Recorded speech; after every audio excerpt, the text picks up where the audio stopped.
జై సమైక్యాంధ్ర సమైక్యాంధ్ర ఉద్యమంపై ప్రత్యేక చర్చా కార్యక్రమానికి స్వాగతం. ఈ చర్చా కార్యక్రమంలో మనతో పాటు జేటీ రామారావు గారు సమైక్యాంధ్ర పొలిటికల్ జేఏసీ రాష్ట్ర కన్వీనర్గా ఉన్నారు. ఆయన విచ్చేశారు. కృష్ణ గడ్డే గారు ప్రొఫెసర్ గైడ్ కళాశాల మైనింగ్ డిపార్ట్మెంట్లో వర్క్ చేస్తున్నారు. అదేవిధంగా సూరెడ్డి శివకుమార్ గారు మాజీ సైనికులు, న్యాయవాది. పి విజయ్ కుమార్ గారు రిటైర్డ్ జనరల్ మేనేజర్ ఓఎన్జీసీ. వీరందరికీ కూడా సాధారణంగా ఛానల్ తరఫున స్వాగతం పలుకుతూ ముందుగా జేటీ రామారావు గారి దగ్గర నుంచి వద్దాం. రామారావు గారు, రేపు 22 బంద్ పెద్ద ఎత్తున కాల్ఫర్ చేయడం జరిగింది. చలో అసెంబ్లీ కార్యక్రమం కూడా తీసుకున్నారు ఏపీఎన్జీ వారు. ఏ విధంగా ఈ ప్రిపరేషన్స్ అన్ని జరుగుతున్నాయి? ఇప్పుడు జరుగుతున్న చర్చ ఏ విధంగా ఉంది అసెంబ్లీలో?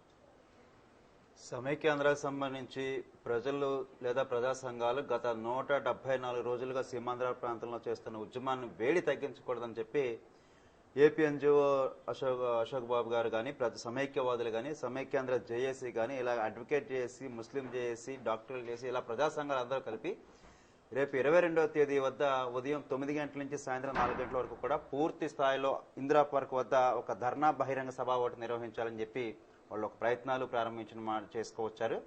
అదే సమయంలో అసెంబ్లీని కూడా ముట్టడించాలి, తెలంగాణ ముసాయిదా బిల్లు ఏదైతే ఉందో ఇది పూర్తి స్థాయిలో వెనక్కి తీసుకునేలాగా కేంద్ర ప్రభుత్వం రద్దు చేసుకునే విధంగా చేసే ప్రయత్నాల్లో భాగంగా చలో అసెంబ్లీకి ముట్టడించాలనే ప్రయత్నం చేసినప్పటికీ కూడా కొంత శాంతి భద్రతల దృష్ట్యా కూడా హైదరాబాద్ లో ప్రశాంత వాతావరణాన్ని భగ్నం చేయడం సమంజసం కాదనే ఉద్దేశంతో విజ్ఞులు, మేధావులు చేసిన విజ్ఞప్తి మేరకు ఏదో వేర్పాటువాదులు అరాచకంగా వాళ్ళు చేసి ఉండొచ్చు, కానీ ఆ రకంగా కూడా కాకుండా శాంతియుత పద్ధతుల్లోనే కార్యక్రమం ఉండాలని చెప్పి ఆ రకంగా ప్లాన్ చేశారు.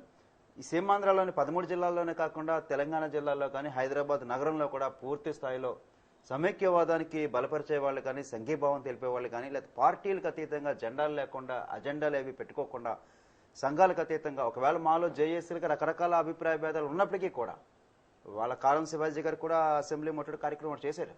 అయినప్పటికీ కూడా కేంద్ర ప్రభుత్వానికి దిగి వచ్చేలాగా మా చూపు, మాట, నడక, దారి, కోపం అన్ని కూడా కేంద్ర ప్రభుత్వం మీద, ఢిల్లీ మీద తప్ప ఆంధ్రప్రదేశ్లో మేము తెలుగు వాళ్ళం అందరం కూడా ఐక్యంగానే ఉన్నామని చాటి చెప్పేందుకే రేపు కార్యక్రమం. ఖచ్చితంగా మేము దాన్ని విజయవంతం చేయడానికి అందరు సంఘాలు కూడా మేము కృషి చేస్తున్నాం.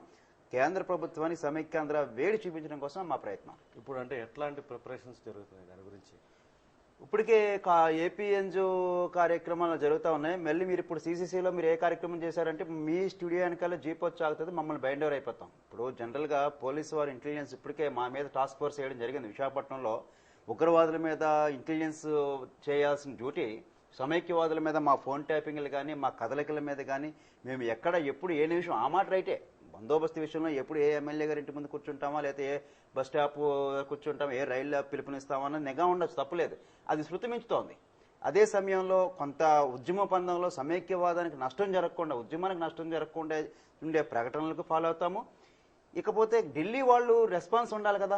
ఇప్పుడు ఇవాళ మేము సీమాంధ్ర ప్రాంతంలో గత 174 రోజులుగా ప్రజలు కానీ, ప్రజా సంఘాలు కానీ చేస్తున్న ఉద్యమం మీద తగ్గిపోకుండా పండుగలు సైతం త్యాగం చేసి, భోగి కానీ, కనుమ కానీ, సంక్రాంతి కానీ పండుగలు సైతం త్యాగం చేసి పూర్తి స్థాయిలో మేము ప్రచారంలోకి వచ్చాం, ఉద్యమంలోకి వచ్చాం.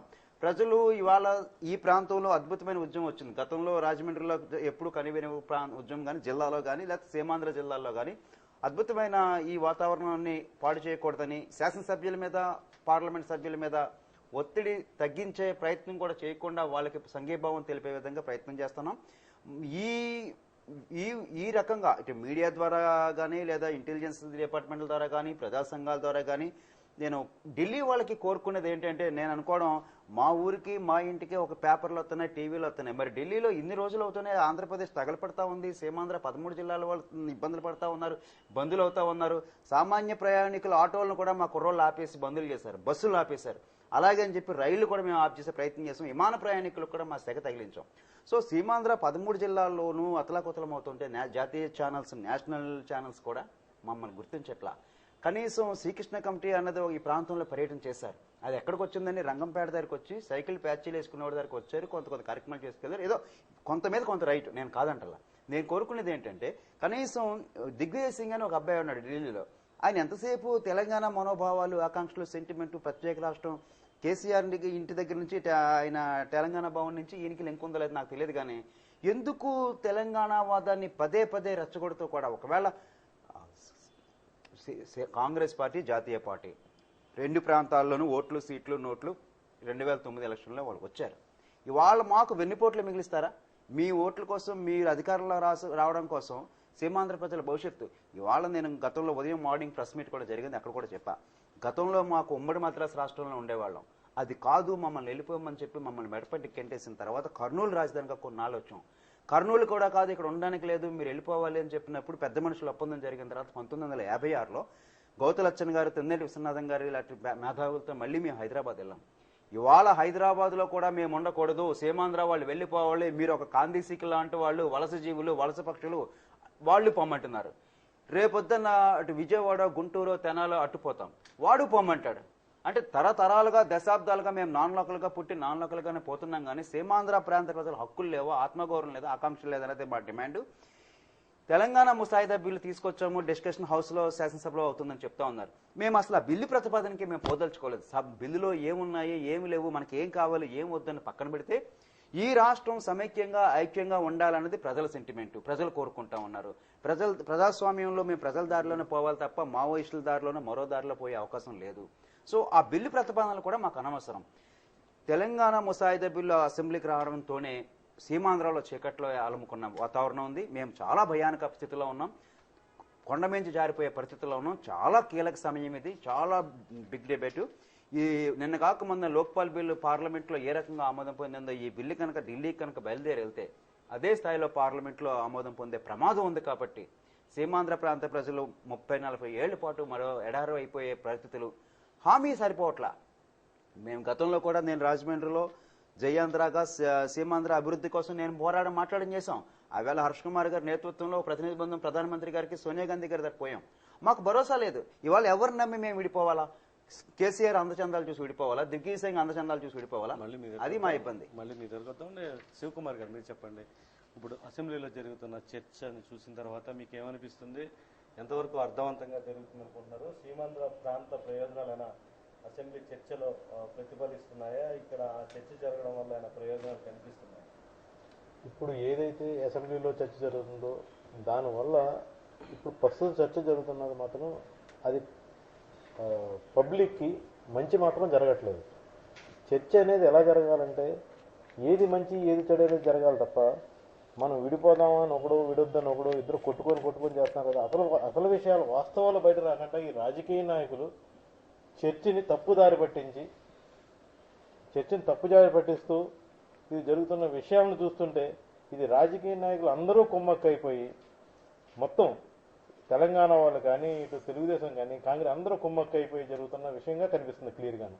ఇదేంటంటే తెలంగాణ ప్రజలకి ఏదైతే మభ్య పెడుతున్నారో, అటు టీఆర్ఎస్ కానీ మీకు ఉద్యోగాలు వచ్చేస్తాయి, మీకు అన్ని స్థలాలు వచ్చేస్తాయి, అది వచ్చేస్తాయి, ఇది వచ్చేస్తాయి, మీకు లక్షల ఉద్యోగాలు ఉన్నాయని మభ్య పెడుతూ ఏదైతే జరుగుతుందో అది జరగకుండా చర్చ ప్రాపర్గా జరిగితే దానివల్ల ఏమవుతుందంటే తెలంగాణ గ్రామ స్థాయిలోని కూడా వాళ్ళకి ఎక్కడ ప్రాబ్లం ఉంది, అసలు తెలంగాణ కావాలా అక్కర్లేదా, అసలు దీని విషయం ఏంటి అనేది వివరంగా తెలిసే అవకాశాలు ఉంటాయి.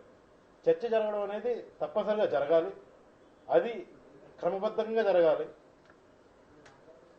చర్చ ఏంటంటే మొదటి నుంచి ప్రతి విషయం పైన చర్చించాలి. ఏ విషయం మీరు చూస్తున్న పరిస్థితుల్లో ఈ గత 2 రోజుల నుంచి జరిగిన చర్చ కానీ అంతకుముందు ఒక 2 రోజులు జరిగిన చర్చ కానీ ఏమనిపిస్తుంది? ఈ చర్చలు మాత్రం ఏదో గూడుపుటానిగా జరుగుతున్నాయి ఉన్నాయి, వాళ్ళు రాజకీయాలు నిలబెట్టుకోవడానికే జరుగుతున్నాయని కనుక అనిపిస్తుంది. కానీ నాకు ఇది ప్రాపర్గా సమైక్యానికి కానీ అటు తెలంగాణకు కానీ మంచి జరిగే విషయాలు మాత్రం ఎక్కడా కనిపించట్లేదు. ఇది పూర్తిగా వాళ్ళ రాజకీయ స్వలాభం గురించే జరుగుతున్నాయి చర్చలు. ఈ దశలో ప్రజలు ఎలా చైతన్యవంతం చెందాలి? ప్రజలు ఇటు సీమాంధ్ర నాయకులు ఎవరైతే ఉద్యమకారులు వీళ్ళందరూ ఉద్యమం వివిత్తన లేపుతున్నారో అది కూడా పూర్తిగా తెలంగాణ ప్రజలకు కూడా తెలియజేయాలి. ఎందుకు జరుగుతుంది, ఇలా ఏం జరుగుతుంది, అసలు కారణం ఏంటి, దీనికి రాజకీయ కోణాలు ఏంటి అనేది వివరంగా చెప్పవలసిన పరిస్థితి ఇప్పుడు కల్పించవలసిన బాధ్యత ఈ మీడియాకి, ఇటు ప్రజలకి, సీమాంధ్ర నాయకులకు కూడా ఉన్నదని నేను గట్టిగా నమ్ముతున్నాను. మళ్ళీ మీ దగ్గర రేపు చెలో హైదరాబాద్ కార్యక్రమం చేపట్టడం జరిగింది. ఈ ప్రజా సంఘాలు కానీ, ఏపీఎన్జిఓలు వీరందరూ కూడా ఎంతవరకు ఈ కార్యక్రమం సక్సెస్ అయ్యే అవకాశం ఉంది? దాదాపు భావితరాలు భవిష్యత్తు అంధకారంలో నెలకొన్న పరిస్థితి రాష్ట్ర విభజన జరిగితే, ఈ నేపథ్యంలో ఇక్కడ సీమాంధ్ర ప్రాంతంలో అనేక రకాల మానసిక ఆందోళనకు గురవుతున్నారు అంతా కూడా, హైదరాబాద్ విషయంలో కానీ రాష్ట్ర విభజన విషయంలో.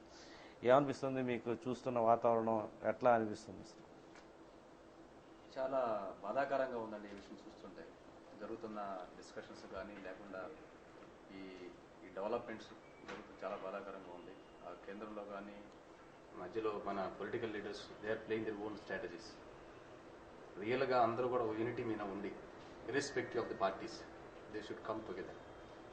అందరూ కూడా ఒక్క తాటి మీద నిలబడి ఒకటే మాటగా నిలబడిన రోజు మనం సాధించుకోగలం.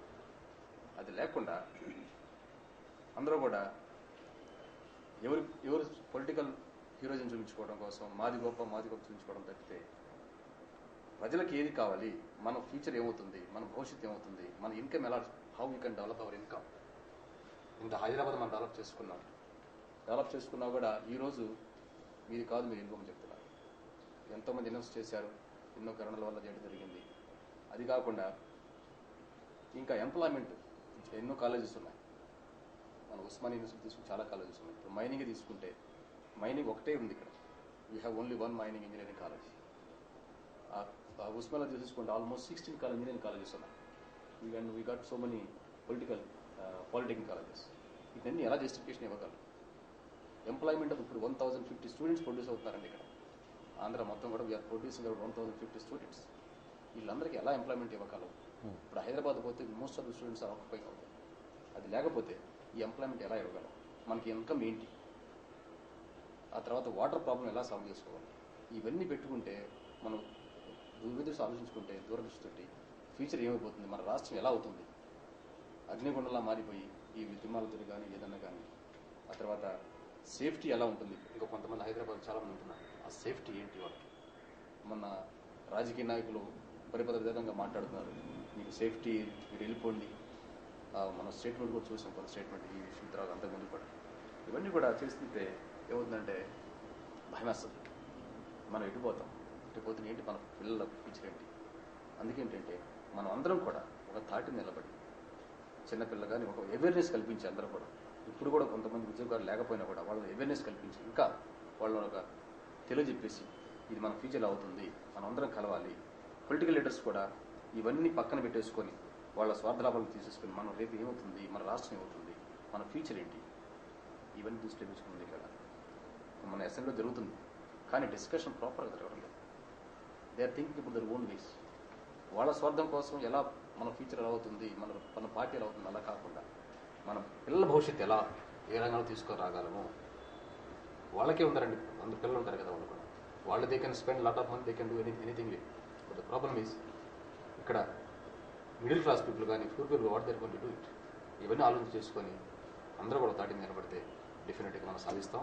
Should be in positive way. Krishna గారు, ఇప్పుడు అసెంబ్లీ సమావేశాల్లో మనకి స్పష్టంగా కనిపిస్తుంది అన్ని పార్టీలు, దాదాపు 1-2 పార్టీలు పక్కన పెడితే విభజనకి నేరుగా కొన్ని, ఇండైరెక్ట్గా కొన్ని అంగీకరిస్తున్న పరిస్థితి కనిపిస్తుంది. అయితే బిల్లు మీద ఎవరికి కూడా ఏకాభిప్రాయం స్పష్టంగా లేదు. ఈ ముసాయిదా బిల్లు చాలా తప్పులు తడకని అటు తెలంగాణ వాదులు, ఇటు సీమాంధ్ర ప్రాంత వాదులందరూ కూడా అంటున్నారు. ఈ దశలో మీకు ఏమనిపిస్తుంది? ఇట్లాంటి తప్పుడు తడకల బిల్లుని ఆమోదించుకోవాల్సిన దుస్థితి తెలుగు జాతికి ఎందుకు ఏర్పడింది? అలా తీసుకురాకూడదండి. మన పొలిటికల్ లీడర్ దీనివల్లనే మన పొలిటికల్ లీడర్స్ కరెక్ట్గా ఉండి సరైన కోణాల్లో డిస్కషన్ చేయకపోవడం వల్ల ఇవన్నీ మనం ఇప్పుడు జరగడం జరిగింది. ఇలా కాకుండా మనం అందరూ కూడా ఎందుకు డివైడ్ చేయాలి, మనకి అవేర్నెస్ కల్పించాలి. బాబు ఇలా పరిస్థితిలో ఉన్నాం, if you're in the same state what you're going to do it. మేము ఇలా ఈ పరిస్థితిలో ఉన్నాం కాబట్టి మీరు కూడా ఆ పరిస్థితికి వస్తే ఏం తెలుస్తారు. అంతకుముందు తెలంగాణని మొత్తం అగ్నిగుండంలా చేశారు. ఇది కూడా government, they are playing the strategies. దీనివల్లే కేంద్ర గవర్నమెంట్ ఏం చేస్తుంది, వాళ్ళ స్వార్థం చూసుకొని హైదరాబాద్ని పెద్ద లాస్ట్ అంతకుముందు ఏం చేశారంటే తెలంగాణ మొత్తం ఇష్యూ చేసి అక్కడ స్ట్రైకులు పెట్టేశారు. దానివల్ల ఇక్కడ ప్రాబ్లం ఏంటంటే మన రిసోర్స్ మొత్తం కూడా మద్రాసు, బెంగళూరు వెళ్ళిపోయింది. So many projects, last so many projects అదే జరగడం ఇంకా ఉన్నాయి. కాబట్టి ఈ రిసోర్స్ కూడా పోకుండా ఉండాలంటే ఇవన్నీ కూడా కూర్చొని 2 పార్టీలు డిస్కస్ చేయండి, 2 పార్టీలు పిలవండి. పార్టీలు అంటే జేఏసీ సంఘాలు ఉన్నాయి, అసలు ఏంటి, what is the view, discuss చేసిన తర్వాత you should do whatever you want. అలా కాకుండా నీ ఓన్ డెసిషన్ తీసుకుంటే that is why you have to divide, for what, who has to decide, that is important. ఎవరి కోసం డిసైడ్, ఎవరిది చేయాలి, వాళ్ళు డిసైడ్ చేసుకుని సరిపోదు కదండి. ప్రజల మనస్తత్వం ఎలా ఉన్నది, మెజారిటీ పీపుల్ ఎలా ఉంది. శ్రీకృష్ణ కమిటీ వచ్చిందండి, వాళ్ళు పాజిటివ్ గా ఇచ్చారు, యూ షుడ్ యూనిట్ టుగెదర్ అని చెప్పారు, మాక్సిమం పర్సెంటేజ్ చెప్పారు. అలా ఆలోచించుకోవాలి. We got so many problems వస్తాయి ఇలా యూనిటీ లేకుండా పోతే. మనకు చాలా ప్రాబ్లమ్స్ ఆల్రెడీ ఉన్నాయి, మహారాష్ట్రతో ఉన్నాయి, కర్ణాటకతో ఉన్నాయి. We got so many problems. వాటిని సాల్వ్ చేయకపోతే మళ్ళీ ఇంకోటి చేసేసుకుంటే ఇంకో ప్రాబ్లం అయిపోయే అవకాశం ఉంది. ఓకే, మళ్ళీ మీ దగ్గరికి వద్దాం. ఒకసారి విజయ్ కుమార్ గారు మీరే ఉంటారు. ఇప్పుడు జరుగుతున్న ఈ విభజన అంశానికి సంబంధించి చర్చను చూసినప్పుడు కానీ అన్ని పార్టీలు కూడా అసెంబ్లీ వేదికగా చర్చకి అంగీకరించడం అంటే విభజనకి అంగీకరించడం అనే అంతకుముందు మాట్లాడడం జరిగింది. తర్వాత ఇప్పుడు విభజన వైపే అన్ని పార్టీలు వెళ్తున్నాయి. ఒకవైపు తెలంగాణ టీడీపీ నాయకులు కూడా దీనికి సంబంధించి ఇంక చర్చను 23తో క్లోజ్ చేయాలి, రాష్ట్రపతి అనుమతి మంజూరు చేయకూడదు. సీమాంధ్ర ప్రాంత తెలుగుదేశం నాయకులు ఈ చర్చ పొడిగించాలని, కాంగ్రెస్ నాయకులు కూడా 2 ప్రాంతాలు అలాగా ఉంది. అంటే ప్రధాన రాజకీయ పక్షాలు ఈ విధమైన వైఖరి అవలంబించడం, ఒకే పార్టీ అవలంబించకపోవడం వల్ల ఈ దుస్థితి ఏర్పడిందని మీరు భావిస్తున్నారా? ఇది ఎవరి గేమ్ ప్లాను, ఎవరు అసలు దీంట్లో బలిపశువులు, ప్రజలు ఏ విధంగా దీన్ని అర్థం చేసుకోవాలి? ఇది గేమ్ ప్లాన్ అంటే ఇప్పుడు మీరు అన్నట్టుగా ఒకరు ఒక పద్ధతిలో చెప్పకపోవడం వల్ల నేను ఏ పార్టీ కూడా మేము ఫలానా వైపు ఉన్నాం అని చెప్పకుండా 2 వైపుల నుంచి కూడా ఇద్దరు మాట్లాడుతూ, మన ప్రధాన పార్టీలన్నీ కూడా అలాగే మాట్లాడుతున్నారు, 2 వైపుల నుంచి కూడా మాట్లాడుతున్నారు. ఈ 2 వైపుల నుంచి మాట్లాడుతున్న కొంతమంది ఏదో ఒకవైపు తీసుకొని ఉన్నారు, కానీ కొంతమంది మిగిలిన మెజారిటీ వాళ్ళు మాత్రం 2 వైపుల నుంచి ఉన్నారు. ఇప్పుడు వాళ్ళ గేమ్ ప్లాన్ ఏమిటనేది మనం ఆలోచన చేస్తే వాళ్ళకి ఒకవేళ విడిపోతే 2 చోట్ల మనకు అధికారం రావాలనే ఉండొచ్చు. కానీ ఇప్పుడు వాళ్ళు మన చర్చలు చేస్తున్నప్పుడు, అసెంబ్లీలో చర్చ జరుగుతున్నప్పుడు పద్ధతి ప్రకారం శివకుమార్ గారు చెప్పారు, అక్కడ మనకు వస్తున్న నష్టాలు ఏమిటి, వాళ్ళకి వస్తున్న లాభం ఏమిటి, వాళ్ళకి వస్తున్న కలిసి ఉంటే వాళ్ళకి వచ్చిన నష్టం ఏంటి, మన వల్ల మనకు వచ్చే ఇబ్బందులు ఏంటి, ఇవి ప్రత్యేకంగా చర్చించాలి. ఎవరికి తెలియటం లేదు, ప్రజలకి పూర్తిగా దాని గురించి వివరాలు రావటం లేదు. ఎవరి పార్టీ కోసం వాళ్ళు చూసుకుంటున్నారు తప్ప ప్రజలు దీనివల్ల ఉపయోగం ఏమిటి, ప్రజలకి విడిపోతే ఉపయోగాలు ఏంటి, కలిసి ఉంటే ఉపయోగాలు ఏంటి, వాళ్ళకి ఎలాంటి ఉపయోగాలు ఉన్నాయి, తెలంగాణ వాళ్ళకి ఎలాంటి ఉపయోగాలు ఉన్నాయి, మనకి ఎలాంటి ఉపయోగాలు ఉంటాయి, విడిపోతే ఇబ్బందులు ఏంటి, ఆ బాధలు ఏంటి, అలాంటివి వాటి మీద సరైన చర్చ జరగటం లేదు. చర్చ ఒకవేళ జరగడం మొదలుపెట్టినా కానీ లోక్సత్తా ఆయన మాట్లాడుతూ మాకు చాలా చాలా విషయాలు ఆయన చెప్పుకుంటూ వచ్చారు, కానీ ఆయనకు టైం దొరకటం లేదు, మాట్లాడడానికి టైం ఇవ్వటం లేదు. అలా సరిగ్గా చర్చ చేసే వాళ్ళకి టైం రావటం లేదు.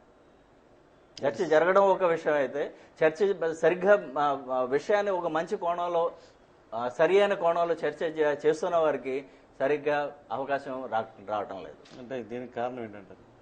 కారణం ఏమిటంటే మేబీ ఆ పార్టీకి ఇంత టైం అని కేటాయించడం, చిన్న పార్టీ వల్ల తక్కువ టైం రావడం, అలాంటిది ఏదో ఉండుండొచ్చు. కానీ ఒక సమస్యని సరిగ్గా పరిశీలించి దానికి సంబంధించిన విషయాలని కూడా క్రోడీకరించి అందరికీ అర్థమయ్యేలా చెప్పడానికి ఆయన ప్రయత్నం చేస్తున్నప్పుడు ఆయనకు ఎక్కువ సమయం ఇచ్చి ఉంటే బాగుండేది అని నాకు అనిపించేది. అంటే ఇప్పుడు ఈ చర్చలో ఈరోజు పయ్యావుల కేసు కావచ్చు, అక్బరుద్దీన్ ఓవైసీ కావచ్చు, అదేవిధంగా చంద్రబాబు నాయుడు కూడా కొంత మాట్లాడడం జరిగింది. వీరందరూ మీరు పరిశీలించి ఉంటే కనుక ఏ విధంగా అర్థం చేసుకుంటున్నారు, వాళ్ళ పార్టీల కోసం కానీ వాళ్ళు చేసిన పనులు చెప్పుకోవడం తప్ప మీరన్నట్టు ప్రజల విషయాన్ని పక్కన పెడుతున్నారు. అంటే మరి ఇంకా 2 రోజులు మాత్రమే సమయం ఉంది, రాష్ట్రపతి ఇచ్చిన గడువు పొడిగిస్తారా లేదా అన్నది కూడా అందరికీ తెలియని విషయం. అంటే పొడిగించమని ఇటు కొంత ప్రాంతం వాళ్ళు అటు పొడిగించొద్దని అటు వాదిస్తున్నారు కాబట్టి ఎట్లాంటి నిర్ణయం తీసుకుంటారని ఇప్పుడే చెప్పలేం. ఈ దశలో అసలు ఈ 2 రోజుల చర్చని సీమాంధ్ర ప్రాంత నాయకులు ఏ విధంగా ఉపయోగించుకోవాలని భావిస్తున్నారు? చర్చ ఇది విస్తృతంగా చర్చ జరగాల్సిన అవసరం ఉందండి. అందరికీ విషయాలు తెలియాలి, అందరికీ అర్థం చేసుకోవాలి విషయం ఎందుకు జరుగుతుంది అనేది. అల్టిమేట్గా చర్చ జరిగిన తర్వాత ఓటింగ్ జరగాలి. ఓటింగ్ జరగకపోతే దానివల్ల ఉపయోగం లేదు. అంత చర్చ చేసినా కానీ ఓటింగ్ జరగకపోతే ఇంత సమయం వృధా అవుతుంది తప్ప దానివల్ల ఉపయోగం ఏం లేదు.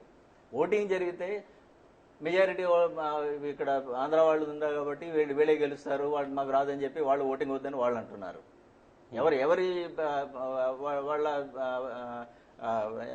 వాళ్ళ పద్ధతి వాళ్ళు ఉపయోగిస్తున్నారు అక్కడ, ఎవరి స్కీమ్ వాళ్ళదే.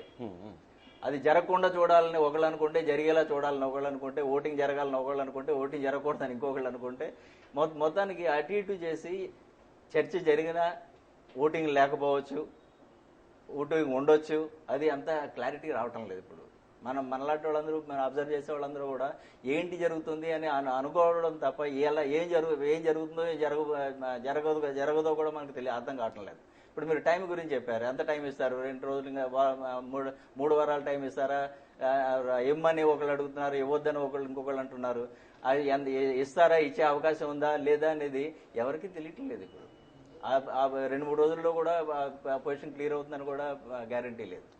ఓకే, ఇదంతా అంటే ఎవరి వ్యూహం ప్రకారం వెళ్తున్న కార్యక్రమంగా కనిపిస్తుంది? వ్యూహం ఎవరిది అంటే ఆబ్వియస్గా సెంట్రల్ గవర్నమెంట్దే ఉంటుంది వ్యూహం. మీరు ఎన్ని వ్యూహాలు చేసినా కానీ అది అత్యంత అధికమైన వ్యూహం వాళ్ళ దగ్గర ఉంది. హైయర్ స్ట్రాటజీ వాళ్ళకు ఉంటుంది. వాళ్ళ స్ట్రాటజీ ప్రకారం వాళ్ళు చేయవలసింది ఏదో చేస్తున్నారు. వాళ్ళు ఒకసారి గవర్నమెంట్ డిసైడ్ చేసిన తర్వాత ఎవరికైనా సరే మనం ఆలోచించవలసిన విషయం అంటే ఒక డెసిషన్ తీసుకున్న తర్వాత దాని నుంచి వెనక్కి రావాలంటే చాలా ఇబ్బంది అవుతుంది. ఓకే, వాళ్ళ క్రెడిబిలిటీ కూడా పోతుంది. మళ్ళీ మీ దగ్గరికి వద్దామండి. రామారావు గారు, ఇప్పుడు సీమాంధ్ర ప్రాంత ఉద్యమకారులంతా కూడా ఇన్ని రోజులుగా ఉద్యమం చేసినా కేంద్ర ప్రభుత్వం పట్టించుకోలేదు. కనీసం దాన్ని అంటే ఇక్కడ ఈ ప్రాంత వాసుల మనోభావాల్ని కన్సిడర్ చేసి వాళ్ళకి ఉన్న సందేహాలన్నీ కూడా తీర్చడానికి ఎట్లాంటి ప్రయత్నం చేస్తున్న పరిస్థితి కనిపిస్తుంది. ఈ నేపథ్యంలో ఈ రేపు జరగబోయే 22న ఈ హైదరాబాద్ చలో హైదరాబాద్ కార్యక్రమం కేంద్ర ప్రభుత్వం మీద ఒత్తిడికి ఎంతవరకు ఉపయోగపడుతుంది? అసెంబ్లీలో చర్చని ఏదైనా టర్న్ చేసే అవకాశం?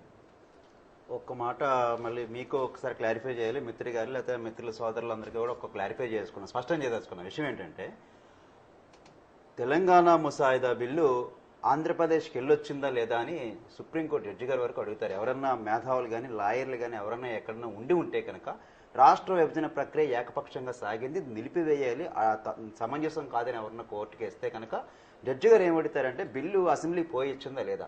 ఎస్, అంతే. ఇక్కడ మీకు డిస్కషన్ అవుతుందా లేదా, పేజీలు 4 తిప్పారా, 10 తిప్పారా, 30 తిప్పారా, మా కుర్రోళ్ళు బెంచీలు ఎరగొట్టారా, మైకులు ఎరగొట్టారా, అసెంబ్లీ గోడ ఎక్కారా, it is not a question.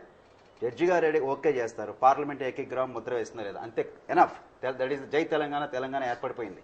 ఇక డిస్కషన్స్లు, చర్చలు, అవగాహనలు, టైం వేస్ట్ ప్రక్రియ అయిపోయింది. చర్చ దశాబ్దాలు అన్ని క్లియర్ అయిపోయినాయి.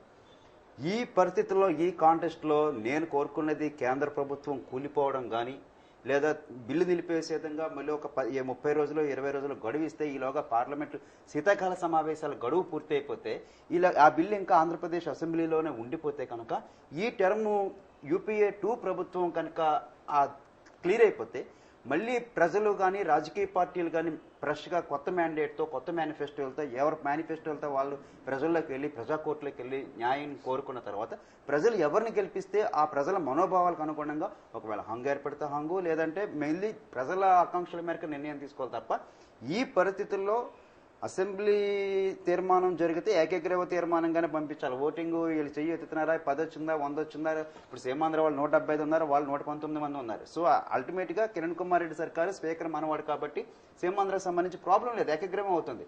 కానీ మేము కోరుకునేది ఏంటంటే ఈ ప్రక్రియ నిలిపివేసే విధంగా ఏ ప్రయత్నం చేయగలుగుతాం.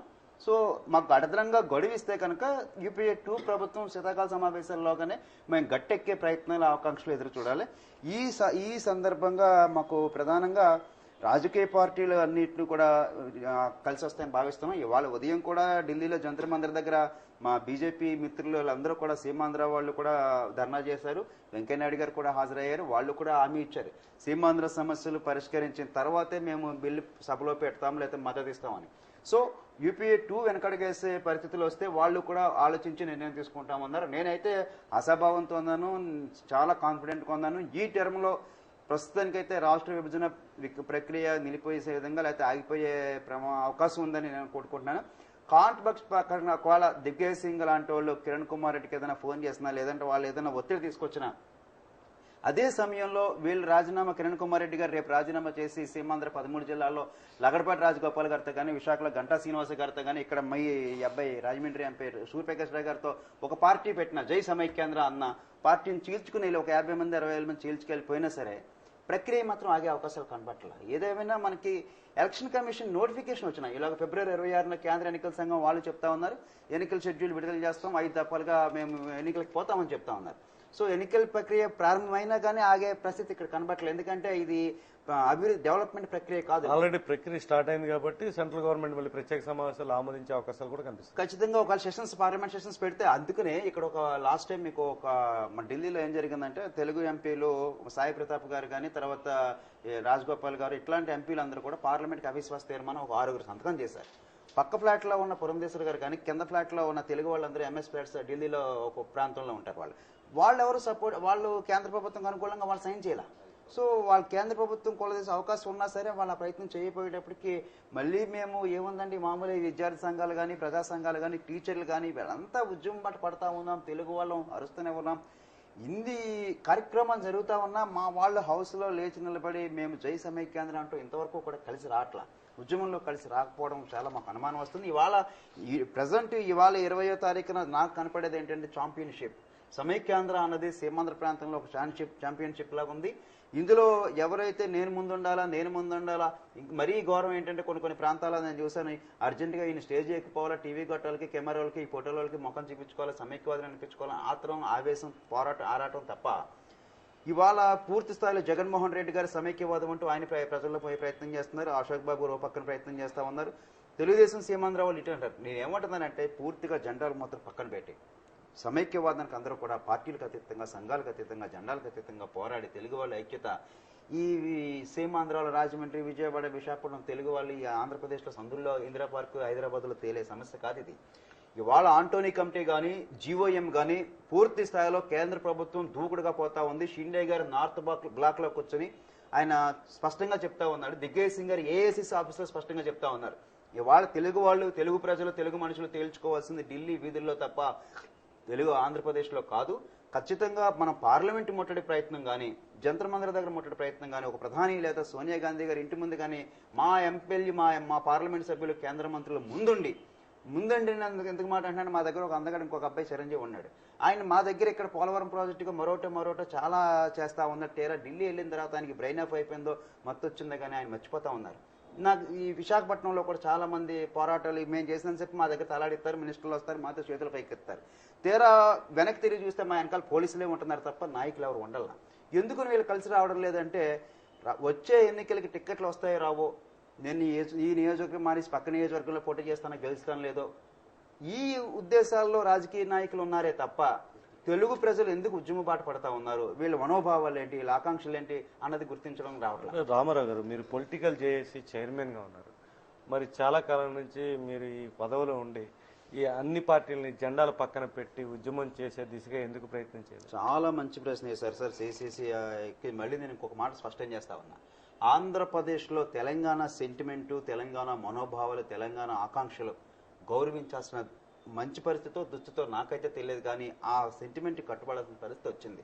ఆ ప్రాంత ప్రజలు దశాబ్దాల కాలంగా నిజాం ప్రభు కాలంలో కానీ, బ్రిటిష్ వారి పాలనలో కానీ, తర్వాత మన సీమాంధ్ర వాళ్ళందరూ కూడా నెహ్రూ గారు చెప్పారని చెప్పి 13 జిల్లాల వాళ్ళు తెలంగాణతో అటాచ్మెంట్ అయిన తర్వాత నిధులు, నీళ్లు, నియామకాల్లో మేము నష్టం జరుగుతూ ఉన్నాం.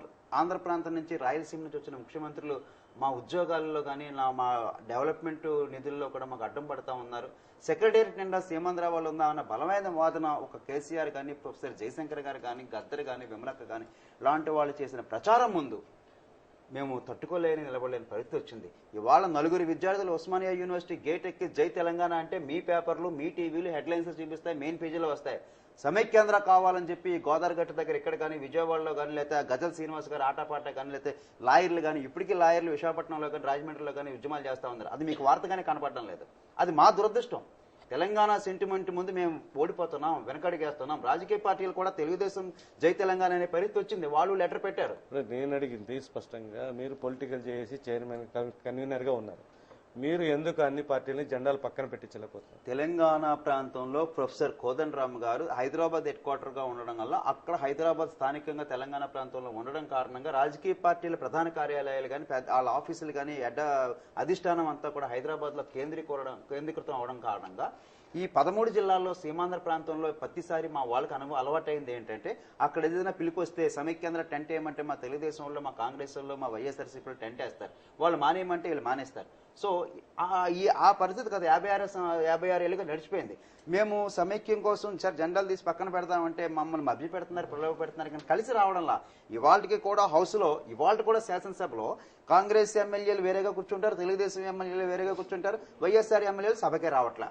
మాకు రావడం లేదు. ఇది సమైక్యత అన్నది మనుషుల్లో ఉంది, మాటల్లో ఉందే తప్ప జెండాలు తీసి ఒక శాసనసభ వేదికగానే మేము ఉపయోగించుకోవాలి. మీరు సమైక్యాంధ్ర పొలిటికల్ చేసి మరి కార్యాచరణ విఫలమైనట్లే కదా ఇవి. ఖచ్చితంగా తెలంగాణ సెంటిమెంట్ ముందు మేము నిలబడలేని పరిస్థితుల మట్టుకు వచ్చిన మాట వాస్తవం. కానీ అదే సమయంలో మేము హైదరాబాద్కి కిరాయిదారులం కాదు, హైదరాబాద్కి మేము హక్కుదారులం అనే విషయాన్ని చెప్పడానికి, చాటి చెప్పడానికి హైదరాబాద్ మేము వదులుకునే ప్రసక్తి లేకుండా పోయింది. వాళ్ళ గ్రౌండ్ స్థాయిలో పునాదుల్లోకి, ప్రజల్లోకి, వార్డుల్లోకి, గ్రామాల్లోకి వెళ్తా ఉంటే వాళ్ళు అడుగుతున్నారు, సామాన్య మానవులు చెప్తున్నారు, ఏంటండి హైదరాబాద్ వదిలేసుకుని మనం మీరు ఏం చేస్తారు, ఏం సాధిస్తారని వాళ్ళు మామే తెరపడుతున్నారు.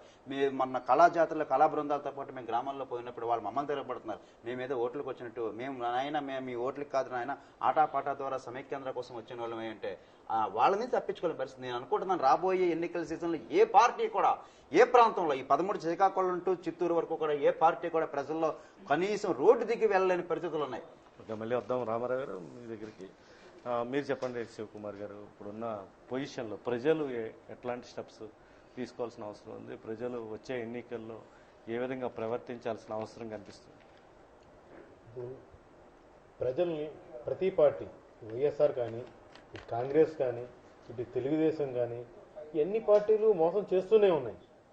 రోజు రోజుకి మోసం చేస్తారు. ఇప్పుడు కూడా అసెంబ్లీలో ఏదైతే చెప్తున్నారో అన్ని దొంగ మాటలు, దొంగ పనులు చేస్తూ నడుస్తున్నారు.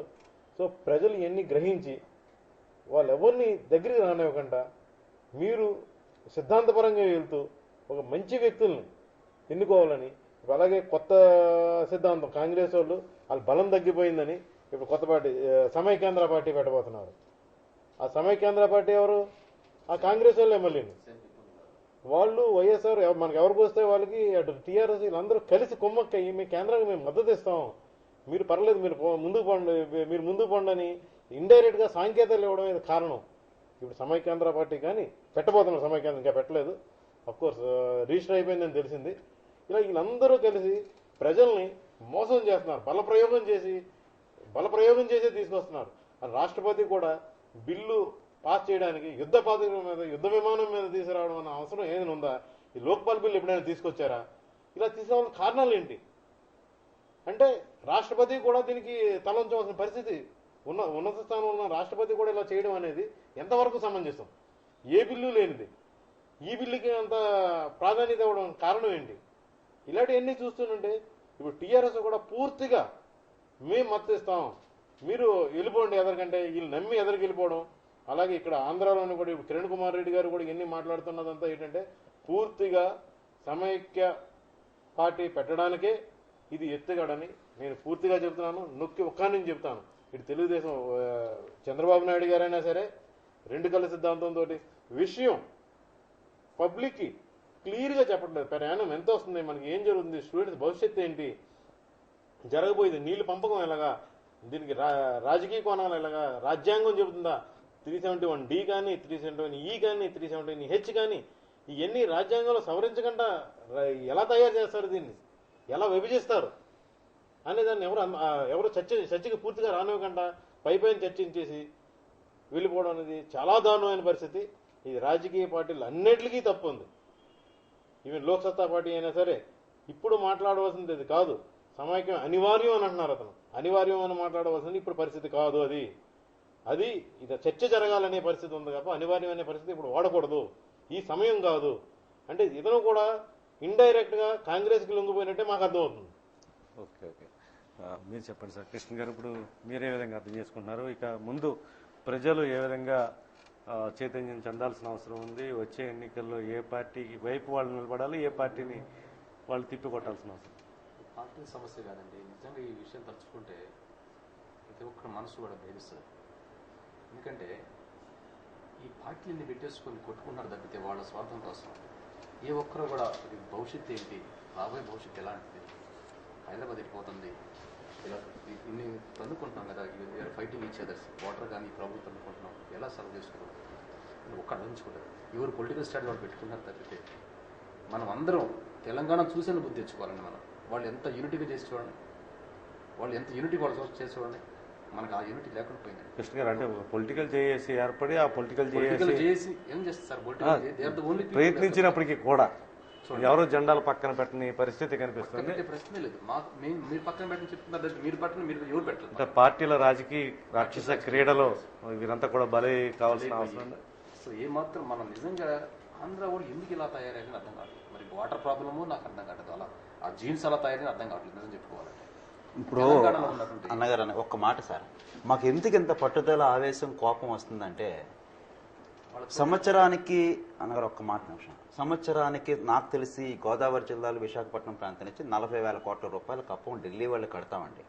గత 50-60 సంవత్సరాలుగా స్టీల్ ప్లాంట్కి సొంత గనులు ఇవ్వాలని చెప్పి మేము ఒక ప్రతిపాదన పత్రాలు పంపిస్తే అవి చెత్తపట్టలేదు సార్. హైకోర్టు బెంచ్ ఏర్పాటు చేయాలని చెప్పి ప్రతిపాదనలు ఇచ్చి సంతకాల సేకరణ పెట్టి లాయర్లు ప్రశ్నిస్తే అది చెత్తపట్టలేదు సార్. పోలవరం ప్రాజెక్టు జాతీయ హోదా ఇప్పించండి, పోలవరం వల్ల తాగునీరు వస్తుంది అంటే అది చెత్తపట్టలేదు సార్. బిహెచ్పివి కానీ పొల్యూషన్ కానీ సీమాంధ్ర ప్రాంతంలో అనేక సమస్యలు ఇస్తే ఇవాళ మా వాళ్ళు అడిగేది తెలంగాణ ముసాయిదా బిల్లు మేమెందుకు చెత్తబుట్టలో వేయకూడదని చెప్పి వాళ్ళ ప్రజలు కానీ ప్రజా సంఘాలు కానీ అడుగుతా ఉన్నాయి. రెండు మీకు మళ్ళీ ఇంకో రౌండ్ లో మీకు ఇద్దాం ఆయన సమయం. ఏంటంటే సార్ సాధికం కరెక్ట్, ఎందుకంటే మన ఊళ్ళు అంత స్ట్రాంగ్ గా ఆర్గ్యూ చేసి ముందుకు వెళ్ళకపోతున్నారు. కనీసం ఒకటి ఆలోచించుకోవట్లేదండి. ఇప్పుడు పైన క్యాబినెట్ ఏదో చేస్తుందండి, వాళ్ళ స్వార్థం కోసం ఈ స్టేట్ ఉండకపోయినా వాళ్ళకి పెద్ద ఉపయోగం ఉండదు. కానీ మన వాళ్ళు మందది రాష్ట్రం, మనం ఏం చేస్తున్నాం, మనం ఎంత జస్టిఫికేషన్ ఇస్తున్నాం ప్రజలకి, జస్టిఫికేషన్ చేయగలుగుతున్నాం లేదా మన ప్రజలకి? రేపొద్దు ఏ మొఖాలు పెట్టుకుని వెళ్తాం, రేపొద్దు నిజంగా సార్ చెప్పినట్టు మొత్తం మొఖాన్ని వస్తారండి. కానీ అంత అయిపోయిన చేతిలో ఆకులు పట్టుకుంటే ఉపయోగం ఉందండి. అందుకని ఇప్పటికైనా ప్రజల్లో అవేర్నెస్ రావాలి సార్. ప్రతి ఒక్కరు ముట్టడించాలి తప్పదు. ప్రతి ఒక్క ఎమ్మెల్యే కానీ ఎవరినైనా కానీ ముట్టడించి నిబంధన చేస్తే కానీ, వాళ్ళు మొన్న చేశారు, ఒకసారి చేశారు, అదే విధంగా వస్తే కానీ అప్పుడు చూడండి వచ్చింది, ప్రతి ఒక్కరు కూడా రిజైన్ చేయడం కానీ జరిగింది. అదే కంటిన్యూ అయినట్టే ఈరోజు ఈ పరిస్థితి వచ్చేది కాదు. అందరూ కూడా కేంద్ర మంత్రులందరూ రిజైన్ చేసినట్టు ఈ పరిస్థితి వచ్చేది కాదు. మరి ఏం చెప్పారో అందరూ కూడా వెనక్కి తీసేసుకున్నారు. మళ్ళీ కొంతమంది సపోర్ట్ ఇవ్వలేదు, కొంతమంది వెనక్కి తీసేసుకున్నారు. జరిగిపోయింది అంతగా స్ట్రాటజీ ప్లేసినట్టు తప్పితే వాళ్ళు కుమ్మక్కయ్యి ఏం చేయాలో అర్థం కావట్లేదు. అంటే మన రాష్ట్రం కూడా మనకే అన్యాయం చేస్తున్నారు అనమాట. మన రాష్ట్రంలో ఉండి మన పొలిటికల్ లీడర్స్ అంతా కూడా పైకి మట్టికి నివురు కప్పు నిప్పడారు చూశారు.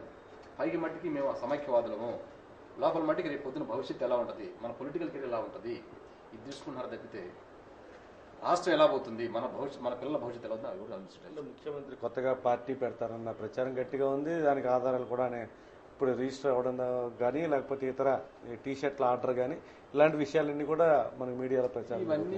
అంటే సీఎం సమైక్య ఛాంపియన్ గా అవడం కోసం మొదటి నుంచి కూడా గేమ్ ఆడుకుంటూ వస్తున్నట్టు కనిపిస్తుందా? సీమాంధ్ర ప్రాంత ప్రజలకి ఆయన చేస్తున్న ఈ వ్యూహం ప్రకారం ఆయన నడుస్తున్న వ్యవహారం కానీ ఎంతవరకు ప్రయోజనాలు చేకూర్చే అవకాశం? అంటే ఒకటండి, ఆయన అనుకుంటున్నారు కొంతమంది అంతా కూడా పాజిటివ్ యాక్ట్తో ఉన్నారనుకుంటారు. ఎంతవరకు పాజిటివ్ యాక్ట్ ఉపయోగపడుతుంది?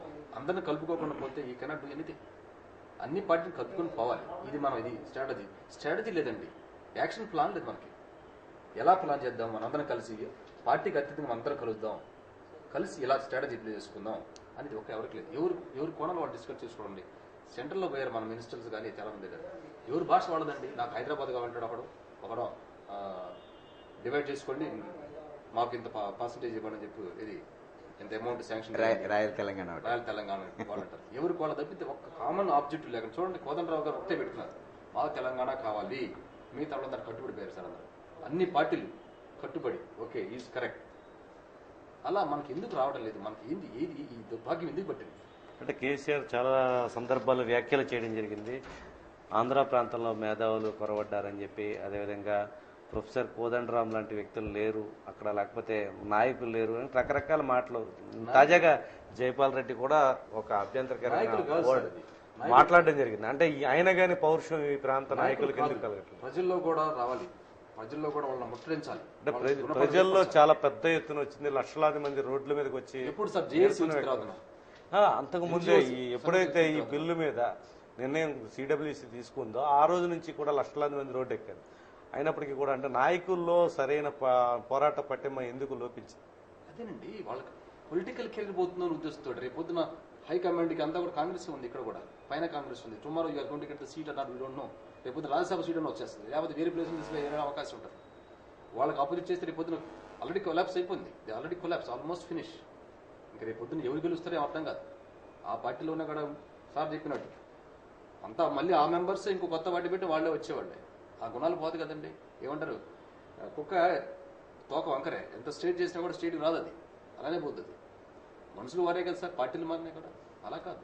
ఇప్పుడు ఢిల్లీలో వచ్చింది చూడండి, అతను చూడండి ఎలా చేస్తాడు. ఢిల్లీలో వాళ్ళ ప్రైమ్ మినిస్టర్ దగ్గరికి వాళ్ళని దేశ పార్టీకి అత్యధికంగా మొత్తం even chief minister also event and he was asking not to come anybody, ఎవరు రావద్దు, నేనే పోయి కూర్చుందని చెప్పి వాళ్ళందరూ మెంబర్స్ కూర్చున్నారు. We want solution. అలా ఉండాలి సార్. అది రావాలి, డెడికేషన్ రావాలి. కానీ ఏదో చేస్తున్నాం మనం సంపాదించుకున్నాం తప్పి రాదు. ఇప్పుడైనా ఇంకో పొలిటికల్ పార్టీ ఏదొచ్చినా కానీ కొత్త వాళ్ళు రావాలంతా, న్యూ జనరేషన్ రావాలి, కొత్త ఫ్రెష్గా రావాలి, అప్పుడు అవుతుంది. ఆ తర్వాత ప్రజల్లో యాజిటేషన్ రావాలి సార్. ప్రజలు ఇంకా రావాలి, మన వచ్చింది అదే ఇంకా కంటిన్యూ కావాలి, తగ్గిపోయింది ఇప్పుడు. ఓకే ఓకే విజయ్ కుమార్ గారు, మీరేమంటారు? ఇప్పుడు ప్రజల్లో మంచి చైతన్యం వస్తుందని ఆశిద్దాం. అయితే ఇప్పుడు జరుగుతున్న సినారియోలో చూసుకుంటే పార్టీలు ఆడుతున్న గేమ్ ప్లాన్ కింద ఇటు చర్చ అసెంబ్లీలో నడుస్తుంది, బయట ఉద్యమం కూడా చల్లబడినప్పటికీ మనోవేదన ఎవరికి తగ్గలేదు.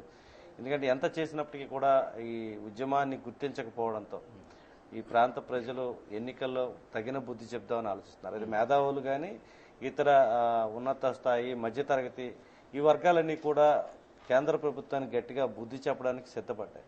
అయినప్పటికీ ఎన్నికలు అనేవి పూర్తిగా మద్యం, డబ్బు ఇలాంటి ప్రలోభాలకి లోబడి నడుస్తూ ఉంటుంది. దీంట్లో ఎవరైతే మేధావులుగా చెప్పబడతారో వారందరూ కూడా ఓట్లు వేయకుండా ఇళ్లలో కూర్చుని టీవీలు చూసే పరిస్థితి ఉంటుంది. ఇది అంటే ప్రజాస్వామ్యానికి చాలా దారుణమైన వ్యవస్థ నడుస్తున్న పరిస్థితి కనిపిస్తుంది. మీకేమనిపిస్తుంది? ఈ గట్టిగా మాట్లాడి ఈ పోరాటం కానీ లేకపోతే ఈ చైతన్యం కానీ ఉన్న వ్యక్తులు ఓటింగ్కి దూరంగా ఉండడం వల్ల ఎట్లాంటి దుష్ఫలితాలు ఉంటాయి? అదేవిధంగా ప్రలోభాలకి ప్రజలు లొంగవద్దని ఎవరైతే దిగువ తరగతిలో ఉన్న వ్యక్తులు ఉన్నారో వీరందరూ కూడా ఎలాంటి చైతన్యం పొందాలని మీరు మెసేజ్ ఇస్తారు? ఇంతవరకు మన భారతదేశంలో జరుగుతున్న రాజకీయం అంతా కూడా దిగజారిపోవడానికి మీరు చెప్పినవన్నీ ప్రధాన కారణాలు. మేధావి వర్గం వారు ఎవరు ఓటు వేయడానికి వెళ్ళరు, పెద్ద ఉద్యోగాలు చేసుకునే వాళ్ళు ఎవరు ఓటు వేయడానికి వెళ్ళరు. వాళ్ళకి సెలవు ఇస్తారు ఉద్యోగులకి, కానీ సెలవు తీసుకుని ఇంట్లో కూర్చొని టీవీ చూసి టీవీలో ఎక్కడెక్కడ ఏమండి నేను అందరిని అంటే 60% పోలింగ్ అవుతున్న తీరు మనకు కనిపిస్తుంది కాబట్టి 40% ఏమైనట్టు సార్.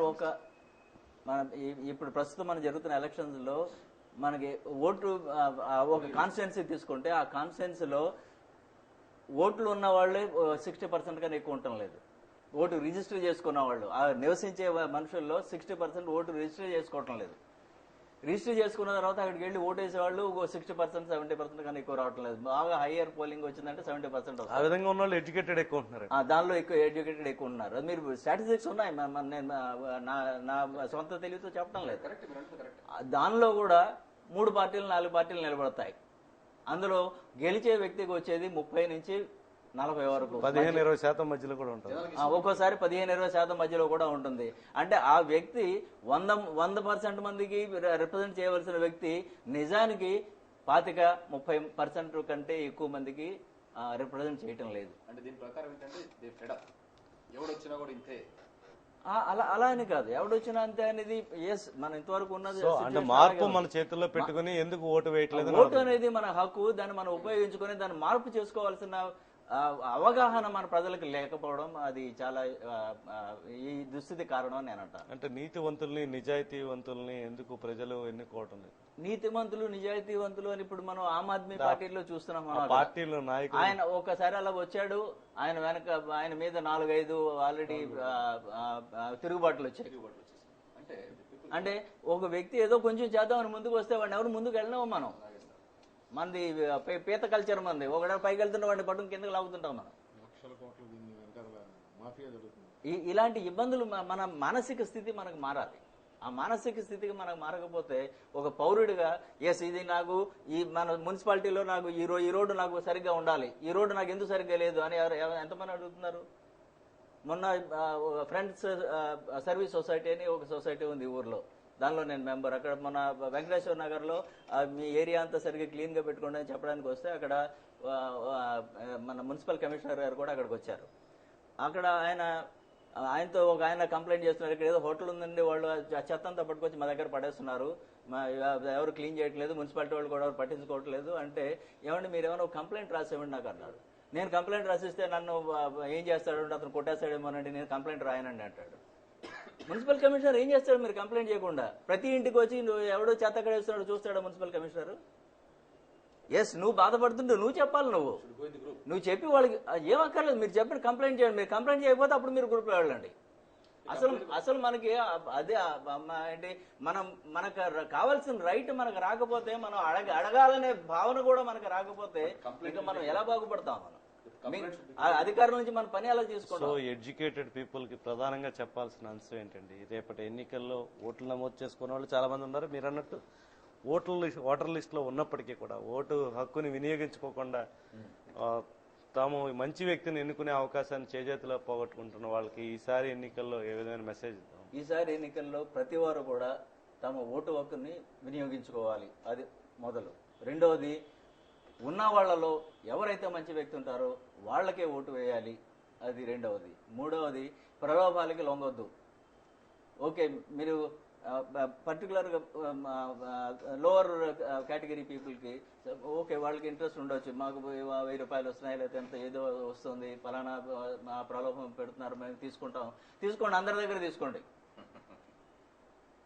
ఒక మంచి వ్యక్తికే ఓటు వేయండి. మీరు మంచి వ్యక్తి ప్రతి వాళ్ళకి తెలుసు, ఎవరు మంచి వాళ్ళకి తెలుసు, తెలియక కాదు, అది తెలుసు. నువ్వు ఆ మంచి వ్యక్తికే ఓటు వేయి. వీళ్ళందరినీ ప్రలోభ పెడుతున్నారా, నువ్వు అడగట్లేదు కదా, వాళ్ళే ఇస్తున్నారు కదా, తీసుకో. అది నా పర్సనల్ ఒపీనియన్. అది ఓకే, మన సమయం మించిపోతుంది. అందరికి ఫైనల్ గా 1 మినిట్ మీరు ఈ కార్యక్రమం ద్వారా ప్రజలకు ఇచ్చే మెసేజ్ చెప్పండి. ఇందులో కంటిన్యూషన్ ఒక్క మాట మిస్ అయిపోకుండా ఏంటంటే, కేంద్ర ప్రభుత్వం ఎన్నికల సంఘం రిఫార్మ్స్ లో మార్పులు రావాలి. వాళ్ళు ఒక ఓటు వేసిన తర్వాత ఒక రసీదు లాంటి ఇష్యూ చేస్తే రాష్ట్ర ప్రభుత్వ కేంద్ర ప్రభుత్వ సంక్షేమ పథకాల్లో ఆ రసీదు తెచ్చిన వాళ్ళకి ఆ పథకాల వాళ్ళకి అమలవ్వాలి తప్ప ఓటు వేయని వాడికి మనం ఇళ్ల స్థలాలు, రేషన్ కార్డులు, ఆధార్ కార్డు ఇట్లా లేకపోతే ప్రభుత్వ పథకాలు అన్ని వాటిని లబ్ధిదారులుగా చేయించడం సమంజసం కాదు. కాబట్టి మన కేంద్ర ప్రభుత్వంలో కూడా వాళ్ళ గైడ్ లైన్స్ లో పూర్తిగా మార్పు చేసుకుంటేనే దానికి కొంత మార్పు వస్తుంది, అక్కడికి అది నడుతుంది. రెండు, ఈ సమైక్యాంధ్రకు సంబంధించి నేను కోరుకునేది ఖచ్చితంగా ప్రజల్లో ఇప్పుడు కూడా విలాసాలు బాటను పడతా ఉన్నారు, పండగలు చేసుకుంటా ఉన్నారు, ఉద్యమాలకు త్యాగాలు పోవడం లేదు, అరెస్టులు పోవడం లేదు, పోలీస్ స్టేషన్ల దగ్గర పోవడం లేదు, జైలు బరో లాంటి కార్యక్రమాలకు ఇచ్చిన రావడం లేదు. కాబట్టి వాళ్ళలో ఉస్మానియా యూనివర్సిటీ ఉధృతంగా ఉంటుంది, కానీ ఆర్ట్స్ కాలేజీ మాత్రం సెలవులు ఇస్తా ఉన్నారు, గేట్లు వేస్తా ఉన్నారు, వీళ్ళు ఇక్కడ ఆనందంలో ఉన్నారు. అది సమంజసం కాదంటే అవగాహన లేకపోయినప్పటికీ కూడా తూర్పుగోదావరి జిల్లాలో కానీ రాజమండ్రిలో కానీ ఒక ప్రొఫెసర్ మేధావి వర్గం అనేది పూర్తి స్థాయిలో ముందుకు రావాలి. వాళ్ళు కొన్ని త్యాగాలు కూడా చేసి రావాలని చెప్పి నేను కోరుకుంటా ఉన్నాను. మరీ ముఖ్యంగా ప్రమాదం భద్రాచలం డివిజన్ ద్వారా ఇక్కడ మనకు పొంచి ఉంది కాబట్టి భద్రాచలం డివిజన్ అనేది సీమాంధ్ర ప్రాంతానికి గుండెకాయ లాంటిది. కాబట్టి రేపు పొద్దున వాటర్ మీరు గోదావరి డెల్టా ఎండిపోతే మేము అంటే విశాఖ ఉత్తరాంధ్రని సీలేరు ద్వారా మీకు వాటర్ ఇవ్వాల్సి వస్తుంది తప్ప మీ దగ్గర నీళ్ళు లేవు. ఇవాళ మీరు రోడ్డును పడితే మేము రోడ్డును పడే పరిస్థితి వచ్చింది. కాబట్టి రేపు పొద్దున గోదావరి జిల్లాలో ఉత్తరాంధ్ర తగులాడుకునే పరిస్థితులు ప్రమాదం ఉంది. కాబట్టి తాగునీరు సాగునీరులో చాలా ప్రాబ్లం వస్తుంది. కాబట్టి ఇది మనం గతంలో ఆంధ్రప్రదేశ్ వాళ్ళు మహారాష్ట్ర ప్రభుత్వం బాబ్లీ అక్రమ ప్రాజెక్టులు కట్టుకుంటూ పోయినప్పుడు తెలంగాణలో వాళ్ళు రెస్ట్రిక్ట్ చేయలేకపోయారు. ఇవాళ సీమాంధ్ర ప్రాంతంగా మీరు తెలంగాణ వాడిని రిస్ట్రిక్ట్ చేయలేకపోతే ఇక్కడ మాకు వరుసతో తగులు వస్తూ ఉన్నాయి, ఇబ్బందులు వస్తూ ఉన్నాయి.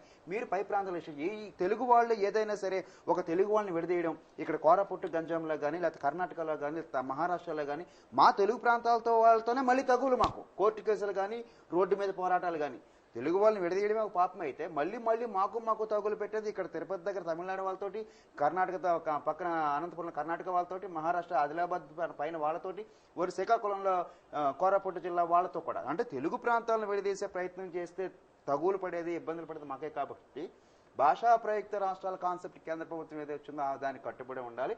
వెనుకబడిన ప్రాంతాలు కూడా పథకాల విషయంలో కానీ అన్ని ప్రాంతాలకు సమాన ప్యాకేజీ ఉండాలి. నీళ్లు నిధుల నియామకాల్లో కానీ ఉద్యోగ నియామకాల్లో కానీ గతంలో జరిగిన తప్పులు మాత్రం జరగకుండా ఉండాలి. రాజమండ్రి భవిష్యత్తు బాగుండాలన్నా, తూర్పుగోదావరి జిల్లా దిశ నిర్దేశం కావాలన్నా ఇక్కడ ఉద్యమాలు ఉంటేనే భవిష్యత్తులో ప్రమాదం ఒకవేళ రాష్ట్ర విభజన జరిగినా ఇక్కడ ఒక హైకోర్టు బెంచ్ లాంటిదో ఒక పెద్ద విశ్వవిద్యాలయం లాంటిదో కేంద్ర ప్రభుత్వం ఇచ్చే అవకాశాలను తప్ప మీరు మౌనంగా ఉంటే మీరు భావితరాల్లో మీరు ఇబ్బంది పడాల్సి ఉంటుంది. ఇవాళ మేము సినిమాలకు వెళ్ళిపోతున్నాం, షికారులు చేస్తున్నాం, సమైక్యాంధ్రకి వెళ్ళట్లేదు, సహకరించట్లేదని సంకలు గుర్తుకుంటున్నారేమో. మీకు రావాల్సిన రాయితీలు పక్క జిల్లాల వాళ్ళు పక్క వాళ్ళు పోతా ఉన్నారు. దిగ్విజయ్ సింగ్ గారు కూడా జిల్లాకి నిప్పులు పెట్టే ప్రాబ్లం పెట్టే చేశారు. ప్రతి వాళ్ళు అది ఆ రకంగా జరుగుతుంది. కాబట్టి నేను ఇంకొక మాట కోరుకునేది, తెలంగాణ ముసాయిదా బిల్లు ఆంధ్రప్రదేశ్ శాసనసభలో పేకల మీద ఉంది కాబట్టి ప్రజలు మరొకసారి ఉద్యమం బాట పెట్టి రోడ్ల మీదకి లక్షలాదిగా తరలి వచ్చి అనేక సింపుల్ గా కార్యక్రమాలు, కొవ్వొత్తుల ప్రదర్శన ద్వారా, మానవహారాల ద్వారా మరొకసారి వాళ్ళు వేడి చూపించాలని నేను కోరుకుంటాను. నేనే చెప్పేది ఏంటంటే అందరూ కలిసి కూడా మన ప్రజలందరూ కూడా కలిసి ఇక్కడ దిగ్బంధనం చేసి, మినిస్టర్లు కానీ ఎవరైనా దిగ్బంధనం చేసి వాళ్ళందరినీ కూడా ఒక తాటి మీద నిలబెట్టేసి లాస్ట్ మూమెంట్ పాజిటివ్ యాటిట్యూడ్ ఉండేసి లాస్ట్ మూమెంట్ వరకు కూడా అందరం కలిసి ఇంకా మించిపోలేదు మనం ఒకసారి ఆ లోక్సభలో మనం చూపించేసి మిగతా పార్టీలు కూడా ఆశ్రయించేసి బీజేపీ వాళ్ళని ఆశ్రయించేసి ఇది ఎక్స్ప్లెయిన్ చేసి దీన్ని ఆపించండి.